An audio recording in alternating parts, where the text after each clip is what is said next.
You ask Tiger to solve. This deals with linear equations with one unknown. The final result is x equals -7/3. Let's solve it step by step. Group all x terms on the left side of the equation. Subtract 2x from both sides. Group like terms. Simplify the arithmetic. Group like terms. Simplify the arithmetic. Group all constants on the right side of the equation. Add 3 to both sides.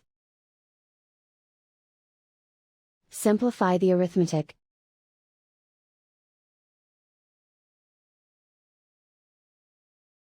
Isolate the x.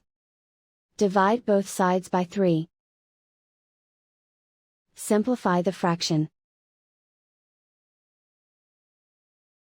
And so the final result is x equals -7/3.